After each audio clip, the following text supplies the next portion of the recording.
ನಿರ್ದೇಶನದಂತೆ ಸಂಘದ ನಡೆ ಜನಪ್ರತಿನಿಧಿಗಳ ಕಡೆ ಅಭಿಯಾನದಡಿಯಲ್ಲಿ ರಿಪ್ಪನ್ಪೇಟೆಯಲ್ಲಿ ಸಾಗರ ಕ್ಷೇತ್ರದ ಶಾಸಕ ಬೇಳೂರು ಗೋಪಾಲಕೃಷ್ಣ ಅವರನ್ನ ಭೇಟಿ ಮಾಡಿ ಮುಂಬರುವ ಸಚಿವ ಸಂಪುಟ ಸಭೆಯಲ್ಲಿ ಎನ್ಪಿಎಸ್ ರದ್ದು ಮಾಡುವಂತೆ ಮುಖ್ಯಮಂತ್ರಿಗಳನ್ನ ಒತ್ತಾಯ ಮಾಡುವಂತೆ ಹೊಸನಗರ ತಾಲೂಕು ಎನ್ಪಿಎಸ್ ನೌಕರರ ಸಂಘದ ವತಿಯಿಂದ ಮನವಿ ಸಲ್ಲಿಸಲಾಯಿತು.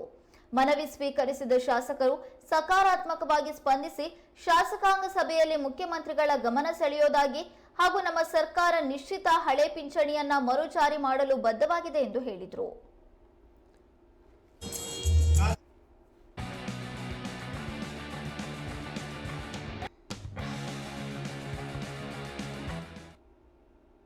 ಎಲ್ಲರಿಗೂ ನಮಸ್ಕಾರ. ಈ ದಿನ ನಾವು ಮಾನ್ಯ ಶಾಸಕರಾಗಿರ್ತಕ್ಕಂಥ ಗೋಪಾಲಕೃಷ್ಣ ಬೇಳೂರು ಅವರಿಗೆ ನಮ್ಮ ಜಿಲ್ಲಾ ಘಟಕ ನಿರ್ದೇಶನದಂತೆ ರಾಜ್ಯ ಘಟಕದ ನಿರ್ದೇಶನದಂತೆ ನಾವು NPS ಹೋಗಲಾಡಿಸಿ OPSನ ಜಾರಿ ಮಾಡಬೇಕು ಅಂತ ಹೇಳಿ ಅವರಿಗೆ ನಾವು ಇವತ್ತು ಮನವಿಯನ್ನು ಎಲ್ಲ NPS ನೌಕರರು ಜಿಲ್ಲಾ ಘಟಕದ ನಿರ್ದೇಶನದಂತೆ ತಾಲೂಕು ಘಟಕದ ಅಧ್ಯಕ್ಷರು ಮಾಲ್ತೇಶ್ ಅವರೊಂದಿಗೆ ಸೇರಿ ನಾನು ಡಾಕ್ಟರ್ ರಜನಿಕಾಂತ್ ಅಂತೇಳಿ ರಾಜ್ಯ ಘಟಕದ ಉಪಾಧ್ಯಕ್ಷರು ಇವತ್ತು ಮನವಿಯನ್ನು ಸಲ್ಲಿಸಿದ್ದೀವಿ.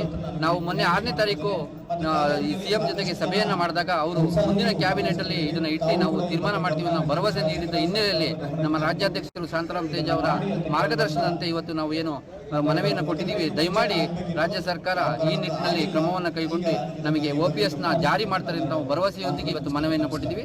ನಾವು ದಯವಿಟ್ಟು 2,65,000 ಜನ ಮತ್ತು ಸರ್ಕಾರಿ ನೌಕರರು ಜೊತೆಗೆ ಅದೇ ಸಂಖ್ಯೆಯ ನಿಗಮ ಮಂಡಳಿ ನೌಕರರು ಹೆಚ್ಚು ಕಡಿಮೆ 6 ಲಕ್ಷ ಜನ ಈ ಆದೇಶಕ್ಕಾಗಿ ಕಾಯ್ತಾ ಇದ್ದೀವಿ. ಆದೇಶವನ್ನು ಮಾಡ್ತಾರೆ ನಾವು ಭರವಸೆಯೊಂದಿಗೆ ನಾವು ಮನವಿಯನ್ನು ಸಲ್ಲಿಸಿದ್ದೀವಿ. ದಯಮಾಡಿ ನಮಗೆ OPSನ ಸರ್ಕಾರ ಕೊಡುತ್ತೆ ಅಂತ ಭರವಸೆ ಇದೆ. ದಯವಿಟ್ಟು ಅದನ್ನು ಮಾನ್ಯ ಮುಖ್ಯಮಂತ್ರಿಗಳು ಈ ಮಾಧ್ಯಮದ ಮೂಲಕ ನಾವು ಮನವಿಯನ್ನು ಸಲ್ಲಿಸ್ತೀವಿ. ದಯಮಾಡಿ ಇದನ್ನು ಸ್ಯಾಂಕ್ಷನ್ ಮಾಡಬೇಕು. ನಮಗೆ OPSನ ನಾವು ಇದು ನೌಕರ ಬದುಕಿನ ಹೋರಾಟ ಆಗಿರೋದ್ರಿಂದ ಈ ಒಂದು ನೌಕರಿಗೆ ತಮ್ಮ ಹಕ್ಕನ್ನು ನಾವು ಕೇಳ್ತಾ ಇದ್ದೀವಿ. ಇದನ್ನು ನಾವು ದಯವಿಟ್ಟು ಒದಗಿಸ್ಕೊಡ್ಬೇಕು ಅಂತ ನಾನು ಈ ಮಾಧ್ಯಮದ ಮೂಲಕ ತಮ್ಮನ್ನು ವಿನಯಪೂರ್ವಕವಾಗಿ ಕೇಳ್ಕೊಳ್ತೀನಿ. ಧನ್ಯವಾದ.